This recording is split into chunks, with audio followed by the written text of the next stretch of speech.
भारतीयों को अफीम का नशा लगाने लगे और चाइना वालों को भी अफीम का नशा लगा। चाइना वालों को अफीम का नशा लग गया। पूरी दुनिया का 80% अफीम इसी 3 देश से। अब भाई इतना अफीम बेच दो और 1 ट्रक गेहूं बेच, बात बराबर है। चाइना ने मना किया कि तुम हमारे यहाँ अफीम मत बेच। नौसेना ने चाइना पर हमला कर दिया और चाइना को हरा दिया। आपको जानकर ताज्जुब होगा और कहा कि पाकिस्तान, अफगानिस्तान और ईरान के अफगानिस्तान और ईरान के जो पहाड़ी एरिया हैं, इसे हम गोल्डन क्रेसेट कहते हैं। क्या कहेंगे?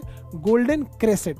यहाँ अफीम बहुत ज्यादा हो। आपको जानकर ताज्जुब होगा कि पूरी दुनिया का 80% अफीम इन्हीं 3 देशों से होता। पूरी दुनिया का 80% अफीम इसी 3 देश से होता। अब उसके बाद एक आता है गोल्डन ट्रायंगल, वो इधर पढ़ाएंगे। म्यांमार, थाईलैंड, लाओस, ये है आपका गोल्डन ट्रायंगल। ये गोल्डन ट्रायंगल है। बचा हुआ 20% अफीम यहाँ से होता है। अफीम जो होता है नशा के काम में आता है। बहुत खतरनाक नशा होता है अफीम का। अंग्रेजी में कहते हैं ओपियम, अंग्रेजी में कहते हैं ओपियम। अब समझना ध्यान से, मेरी ओर ध्यान दो लोग। हाई जो महारानी है ना इंग्लैंड की, बहुत बड़ी नशेड़ी है। इंग्लैंड की जो महारानी थी, उसने क्या कहा? उसने कहा कि एक काम करो, चीन के लोगों को अफीम का नशा दिला, चीन के लोगों को अफीम का नशा दिला और भारत के लोगों को अफीम का नशा दिला। तो लोगों ने कहा, ब्रिटिश इंडिया ने कहा कि महारानी इससे क्या होगा? तो कही कि पहले नशा दिलाओ ना। एक बार जब नशा आ जाएगा तो 2 रुपया का अफीम वो 20,000 में खरीदेगा। अब भाई इतना अफीम बेच दो, इतनी सा अफीम बेच दो और 1 ट्रक गेहूं बेच, बात बराबर है। तो भैया पूरे गांव का गेहूं का खेती करो, 1 बीघा में अफीम बो दो, बात बराबर है। तो महारानी ने कहा कि हुआ हम लोग को पैसे कमाना है ना, पहले अफीम बेचो, सबको अफीम खिलाओ। तो अंग्रेज इस बात पे तुल गए सब। तो भारतीयों को अफीम का नशा लगाने लगे और चाइना वालों को भी अफीम का नशा लगाने। चाइना वालों को अफीम का नशा लग गया, भारत वालों को अफीम का नशा नहीं लगा। भारत वालों को खैनी का नशा लग गया। भारत वालों को खैनी का लग गया। पुर्तगाल वालों ने खैनी खिलाना सिखाया सब भारत वाले को और खैनी का नशा लग गया। अब खैनी होता है सस्ता, खैनी है सस्ता। चुनौती में लिया, एकदम लुंगी में इसे मोड़ के चुनौती में डाल दिया और चुनौती ले लिया। एगो चुनौती में क्या जाता है, एक और तनी गहरा रहता है, एक और कम गहरा रहता है। इसमें खैनी भरा, इसमें चूना भर दिया। भारत वालों को अफीम की जगह खैनी का आदत लग गया।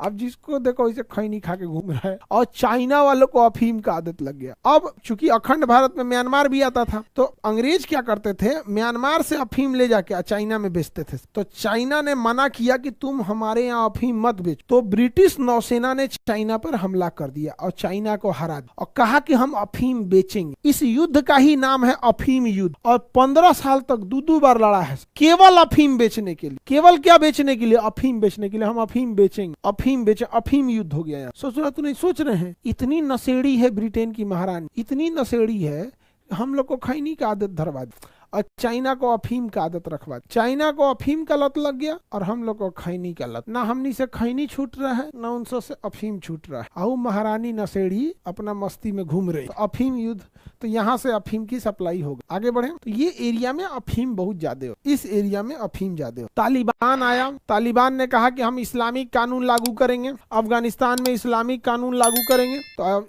कहा कि जो भी अफीम का खेती करेगा उसको हम लोग जेसीबी में बांध के फांसी दे देंगे चौराहा पे अगले फ्राइडे को। अब ले मंगलवार को घोषणा कर रहा है, ट्यूसडे को घोषणा किया मंगलवार को कि अगले फ्राइडे को कोई भी अगर अफीम का खेती करेगा तो हम उसको फांसी लगा। तो लोगों ने कहा ना, हम अफीम नहीं बोएंगे, अफीम नहीं बोएंगे। कहा कि जो तू नहीं, इतना कम टाइम कौन देता है रे? इसीलिए कहा जाता है तालिबानी आदेश सुना रहा है। तालिबान वाला इसे ही आदेश सुनाता है। अब भागे भागे लोग काबुल पहुंचे। है मालिक, हमने अफीम बो दिया है, जो नहीं बोया है उसको तो चलिए, हम तो अफीम बो दिए हैं, हमारा क्या होगा? हम तो अफीम बो दिया, हमारा क्या होगा? तो तालिबान ने कहा फ्राइडे तक टाइम है, आग लगा दो खेत में, नहीं तो फ्राइडे के दिन टांग देंगे। तो ससुराल केवल 2 दिन दिया, वेडनेसडे और थर्सडे, पूरा अफीम के खेत में आग लगवा दिया। और लोग आग लगाएं कि ससुराल अगला फ्राइडे कोई जेसीबी में ना फांसी टांग देता, क्रेन नहीं होता है किरान, उसमें एक के बाद 10 गो फांसी लगाएगा, आपको जमीन पे बैठाएगा, टांग देगा इसे, यार ले मर गए। अब पूरा जेसीबी लेके पूरा काबुल में घूमेगा। लोग 2 दिन में आग लगा दिया, खत्म कहानी। अफीम उफीम कहानी खत्म, इस्लामिक कानून ले आ दिया वहां पर तालिबान वाला।